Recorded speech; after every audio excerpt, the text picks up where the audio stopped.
Saudi আরবে হজ পালনে গিয়ে এখন পর্যন্ত ২৭ বাংলাদেশির মৃত্যু হয়েছে। তাদের মধ্যে ১৮ জন পুরুষ ও ৯ জন নারী রয়েছেন।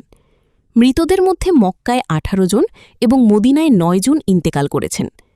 রবিবার ২৪ মে airlines, civil aviation authority of Bangladesh, Bangladesh Hajj office এ তথ্য নিশ্চিত করেছে। তথ্যমতে এবছর এখন পর্যন্ত মোট ৭৯,১৬৪ জন বাংলাদেশি হজযাত্রী ও ব্যবস্থাপনা সদস্য সৌদি আরবে পৌঁছেছেন।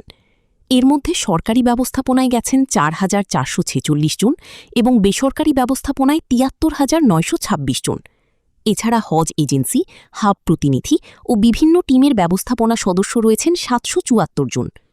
হজযাত্রী পরিবহনে মোট ২০১টি ফ্লাইট পরিচালিত হয়েছে।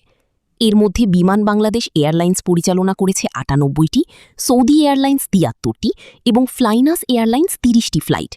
বিমান বাংলাদেশ এয়ারলাইন্সে গেছেন ৩৮,৭০২ জন, সৌদি এয়ারলাইন্সে ২৭,৩৪০ জন এবং ফ্লাইনাসে ১২,১৫৭ জন হজযাত্রী। চলতি বছর পবিত্র হজ অনুষ্ঠিত হবে আগামী ২৬ মে। বাংলাদেশ থেকে হজযাত্রীদের সৌদি আরবে যাত্রা শুরু হয়েছিল গত ১৮ এপ্রিল এবং শেষ ফ্লাইট গিয়েছে ২১ মে।